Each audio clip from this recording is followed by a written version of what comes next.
तो आज हम बात करने वाले हैं क्रिया शरीर के एक नए टॉपिक की, जो कि है दोष। दोष क्या होता है? दोष मतलब कि कुछ भी जो दूषित करे, जो खराब करे। ठीक है, यहाँ पे शरीर में ऐसे क्या चीज़ है जो दूषित हो रही है? शरीर में दो चीज़ें होती है जो दूषित होती है, एक धातु और एक मल। इन्हीं धातुओं और मल के दूषित होने पर आपको पता चलता है कि शरीर के अंदर कुछ ना कुछ गड़बड़ है, कुछ ना कुछ डिजीज़ हो रही है, कुछ ना कुछ डिफॉर्मिटी हो रही है। ठीक है, इंटरनल प्रॉब्लम हो रही है। तो जो इस धातु और मल को दूषित करता है उसे ही हम दोष कहते हैं। शरीर में वैसे तो दो प्रकार के दोष होते हैं, एक होता है शारीरिक, एक होता है मानसिक। शारीरिक मतलब जो आपको बॉडी को अफेक्ट करे, और मानसिक मतलब जो कि आपके माइंड के ऊपर इफेक्ट लेकर आए। शारीरिक दोष जो होते हैं वो फिर से तीन प्रकार के होते हैं, एक होता है वात, एक होता है पित्त और एक होता है कफ। आप इन तीनों शब्दों से बिल्कुल पहले मिल चुके होंगे। तो ये वात, पित्त और कफ जो है, ये तीन दोष है जो कि शरीर में रहते हैं और पूरे शरीर में विचरण कर रहे होते हैं, मतलब पूरे शरीर में घूम रहे होते हैं, अलग अलग फॉर्म्स में घूम रहे होते हैं। इसी का एक श्लोक है अष्टांग हृदय में, वायु पित्तम कफश्चेति त्रयो दोषा समासतः विकृता अविकृता देहम घ्नन्ति ते वर्तन्ति च। मतलब क्या है कि वात, पित्त और कफ ये तीन दोष है शरीर के अंदर। विकृत अवस्था में, विकृत मतलब कि इम्बैलेंस्ड स्टेट में। इम्बैलेंस स्टेट में क्या करते हैं? ये बॉडी का घनन करते हैं। घनंती मतलब कि नाश करते हैं। ठीक है, बॉडी को हार्म करते हैं। और अविकृत अवस्था में मतलब कि बैलेंस्ड स्टेट में ये क्या करते हैं? ते वर्तयंती चाहिए, शरीर का वर्धन करते हैं, मतलब शरीर को बढ़ाते हैं। ठीक है, उसकी वृद्धि करते हैं। ठीक है, तो उसकी एनर्जी को बढ़ाते हैं। तो ये हो गया आपका शारीरिक दोष का परिचय। फिर एक चीज़ होती है मानसिक दोष। मानसिक दोष क्या होता है? जो आपके माइंड को अफेक्ट करे। वैसे मन जिसके ऊपर डिपेंड करता है वो तीन प्रकार के गुण होते हैं। जैसे शरीर के त्रिदोष है, वैसे ही मन के तीन गुण होते हैं, जिन्हें कहते हैं सत्व, रज और तम। जो सत्व होता है ये हमारे रज और तम को बैलेंस करता है। बैलेंस कैसे करता है? बैलेंस कैसे करता है? हमारे बॉडी को एक इक्वल अमाउंट में रखता है। ठीक है, मतलब तीन गुण हैं, इसके बारे में अभी मैं बताती हूँ थोड़ा सा और डिटेल में। रज जो होता है ये इनिशिएटर होता है, ये इनिशिएशन करवाता है किसी भी चीज़ का, किसी भी भाव को उत्पन्न कराता है। ठीक है, और तम जो होता है ये स्टॉप करता है, चीज़ों को स्टॉपेज करवाता है। ठीक है, अब इसको मैं थोड़ा सा और अच्छे तरीके से समझाऊं तो इनके कार्य से समझते हैं। रज जो हो गया ये सारा इनिशिएशन करवा रहा है, तो जितने भी मूवमेंट वाले काम है ना वो ये कराएगा। राज से गुण कौन से होते हैं? लड़ाई करना, भागना, दौड़ना, जितने भी वो राजाओं महाराजाओं के काम हुआ करते थे, तो वो उनका क्या था? उनका फिजिकल बॉडी जो थी वो ज़्यादा काम करती थी as compare to their mind. तो वो मूव करते रहते थे इधर उधर, बहुत प्लान प्लॉट ये सब कुछ। तब क्या करता है? ये स्टॉपेज करता है मतलब सब कुछ रोक देता है। बहुत जैसे होता है ना आलस होना, या फिर बॉडी में बहुत ज़्यादा थकान हो जाना, श्रम होना, तंद्रा होना, आप बहुत आलसी हो रहे हो, आपको बहुत काम करने की इच्छा नहीं है, basically you are not able to work properly. तो वो क्या हो रहा है? तम गुण जो है वो शरीर में बढ़ रहा है। ठीक है, तम गुण से और भी अवस्थाएं आती है, जैसे कि कुछ काफ़ी विकार होते हैं जो कि तम गुण से उत्पन्न होते हैं। जैसे कि काफ़ी सारे ऐसे भाव, जैसे कि क्रोध। ठीक है, क्रोध हो गया आपका, थकावट, और इसके अलावा आप मान लो ईर्ष्या, ठीक है, द्वेष। ये सारे भाव जो हैं आपके तम गुण से आते हैं। और रज गुण से कौन से भाव उत्पन्न होते हैं? जैसे कि भय, ठीक है, डर लगना, या फिर कुछ भी ऐसे वातवर्धक मूवमेंट वाली चीज़ है। ठीक है, जैसे एंजाइटी में कैसे होता है? पैल्पिटेशंस होने लग जाते हैं। तो ये सारा क्या हो रहा है? एक तरीके से बॉडी जो है वो बहुत ज़्यादा शिवर करने लग जाती है, मूवमेंट हो रही है कुछ भी, तो वो रज गुण से है। और स्टॉपेज हो रहा है क्रोध में, क्या होता है कि आप एकदम से रुक जाते हो कोई भी काम करना। ईर्ष्या में आप बहुत मतलब हार्मफुल वाला जो होता है वो तम गुण होता है।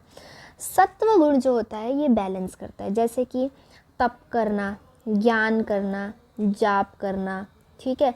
ये एक तरीके से जितने भी ऋषि महर्षि और मुनियों के जो जितने भी गुण हैं वो सारे सत्व गुण में आ जाते हैं, कि ये सारा मतलब फोकस इनका पूरे फिजिकल बॉडी का सारा काम रोक के ये अपने माइंड को जो है इंटेलेक्चुअली इमोशनली एकदम से डेवलप करवाना, वो सत्व गुण में आता है सारा कुछ, ठीक है। तो अब मानसिक गुण जो मान के जो 3 गुण होते हैं उसमें से ये सत्व जो होता है ये तो बैलेंस करवाता है, ये बहुत अच्छा गुण है, ठीक है। पर ये रज और ये तम जो हैं ये हमारे शरीर के मानसिक दोष बन जाते हैं, ठीक है। ये हो गया हमारा मानसिक दोष के बारे में। इसके बारे में हम बाद में पढ़ेंगे जब हम संहिताओं में पढ़ेंगे। फिर आते हैं शारीरिक दोष के ऊपर कुछ इम्पॉर्टेंट बातें। जैसे हमने पढ़ा, अब हम वात पित्त और कफ के ऊपर इंडिविजुअली एक एक चैप्टर भी डील करेंगे आगे चल के। But before that on a general note ये क्या है और कहाँ रहते हैं, क्या फंक्शन करते हैं, क्या गुण हैं, ये सब आपका जानना बहुत ज़रूरी है। तो अष्टांग हृदय में इसका आगे का श्लोक है जो वायु पित्तम कफश्चेति था, उसके बाद ही है ये। ते व्यापिनो अपि हिरण्यनाभ्योर अधो मध्यो ऊर्ध्व संश्रयः। क्या मतलब है इस श्लोक का? ते मतलब कि वात पित्त और कफ, व्यापी, व्यापी मतलब कि फैलना, पूरे शरीर में फैले हुए हैं, ठीक है। ऐसा नहीं बोल सकते आप कि आपका वात जो है वो सिर्फ हाथ में है या फिर आपका जो कफ है वो सिर्फ हृदय में, ऐसा ज़रूरी नहीं है, वो पूरे शरीर में घूमते रहते हैं।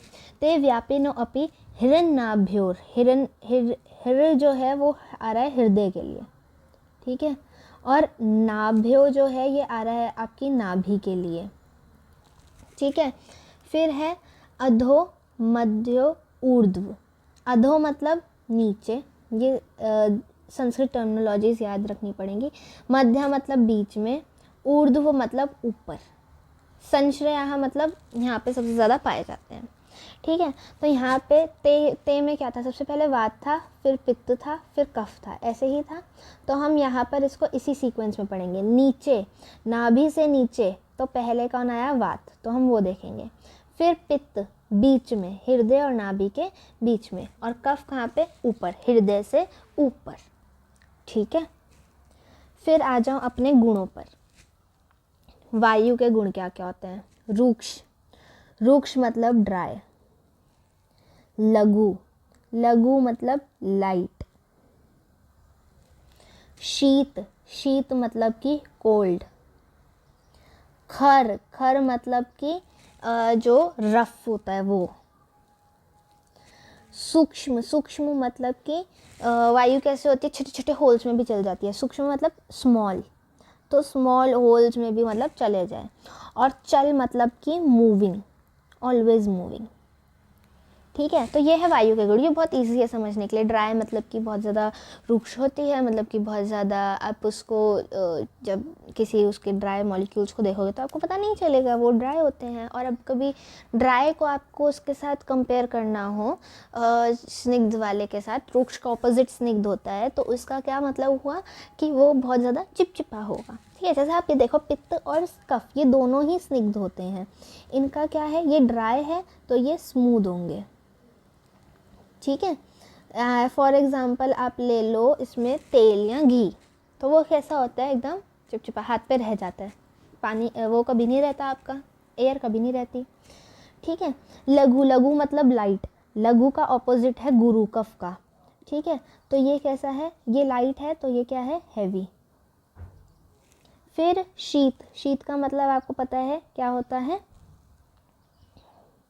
कोल्ड, ठीक है। शीत का ऑपोजिट होता है उष्ण, ये पित्त का गुण है। साथ साथ कंपेयर करके बता रही हूँ, अभी बता दूंगी साथ साथ ही, ठीक है। खर का ऑपोजिट होता है श्लक्षण। खर होता है अगर रफ, तो श्लक्षण क्या होता है, स्लाइमी। स्लाइम्स देखे कैसे सब फिसल जाते हैं, बस वैसा ही, ठीक है। फिर चल है, चल का मतलब मूविंग, स्थिर मतलब जो रुका हुआ है, ठीक है, ठहरा हुआ, स्टॉप्ड, ठीक है। तो ये थे आपके ऑपोजिट वाले जो मैंने बताने थे। तो रूक्ष, लघु, शीतखर, सूक्ष्म, चलो, अनिल, ये मतलब तो आपको मुझे लगता है क्लियर होगा, ठीक है। किसी भी टर्मिनोलॉजी का मतलब समझ ना आए तो उसे ज़रूर नीचे लिख दें। फिर आते हैं नेक्स्ट पित्त पे। पित्तम सस्नेह तीक्ष्णोष्णम। तीक्ष्ण मतलब कि बहुत ज़्यादा इंटेंस एक तरीके से होता है ना, कि ये बहुत ज़्यादा शार्प है। तीक्ष्ण का मतलब शार्प होता है, ठीक है। उष्ण मतलब हॉट, लघु मतलब लाइट, विस्र मतलब कि एक बहुत पंजेंट सी स्मेल जो होती है ना, उसको कहते हैं विस्र, गंध को कहते हैं, ठीक है। सर मतलब कि ये मूव तो करता है बट सर का मतलब होता है बहुत ज़्यादा गाढ़ा, डेंसिटी जिसकी ज़्यादा है, ठीक है। और लास्ट होता है द्रव। द्रव का मतलब भी यही होता है, जैसे लिक्विड्स की मूवमेंट होती है ना, वही पित्त की बिल्कुल वैसे मूवमेंट होती है, ठीक है।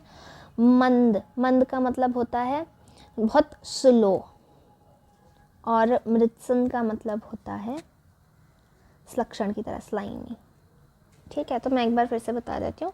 वायु जो होती है वो रूक्ष होती है, लघु होती है, रूक्ष मतलब ड्राई होती है, लघु मतलब लाइट होती है, शीत मतलब कोल्ड होती है, खर मतलब रफ होती है, सूक्ष्म मतलब स्मॉल होती है, और चल मतलब हमेशा मूव कर रही होती है। पित्त की बात करूँ तो पित्त जो होता है वो स्नेहतापूर्ण होता है, मतलब बहुत स्मूथ होता है, ठीक है। पित्त में आप एग्जाम्पल ले लो, जैसे घृत ले लो, ठीक है। तीक्ष्ण होता है, बहुत शार्प होता है। उष्ण हॉट होता है, लघु लाइट होता है, विस्र मतलब उसकी एक पर्टिकुलर स्मेल होती है, पंजेंट सी स्मेल होती है, सर मतलब उसकी डेंसिटी बहुत ज़्यादा होती है, और द्रव मतलब डेंसिटी तो ज़्यादा है बट वो पिघल के मूव कर सकता है। और कफ, कफ तो आप मान लो एकदम से जैसे जम जाता ना, बस वैसा ही। स्निग्ध मतलब स्मूथ होता है, कोल्ड मतलब कि बहुत ठंडा होता है, हैवी होता है, स्लो होता है, स्लाइमी होता है, और स्टॉप्ड होता है, हमेशा स्टॉप, रुका हुआ, ठीक है। ये था हमारे दोषों के बारे में। हम आगे इन दोषों के ऊपर बहुत ही विस्तारित चर्चा करने वाले हैं, क्योंकि दोष जो है वो सबसे बेसिक प्रिंसिपल है जिस पर बेसिकली हमारी ट्रीटमेंट की जाती है। जैसे आप कभी भी मॉडर्न में जाते हो, जब भी आप MBBS कर रहे होते हो, तो आप क्या करते हो, आप बायोकेमिस्ट्री पढ़ते हो मॉलिक्यूल्स की, ठीक है। वो उनका प्रिंसिपल है। फार्माकोलॉजी के थ्रू केमिकल कॉन्स्टिट्यूएंट को समझ के आप उनके ड्रग एक्शन को समझते हो। यहाँ पर हम क्या करते हैं, हम दोषों के माध्यम से समझते हैं। हम दोषों से ही पैथोलॉजी को समझते हैं, दोषों से ही हमारे ड्रग्स की फार्माकोलॉजी को समझते हैं, और उस पूरे को रिलेट करके एक पर्टिकुलर डिजीज़ की एक मेडिसिन प्रोवाइड करते हैं। तो इसलिए दोष के ऊपर आप बहुत ज़्यादा फोकस रखें, ठीक है। यहाँ तक आज मैं करवाऊँगी, इसके आगे हम बाद में देखेंगे। खूब खूब धन्यवाद।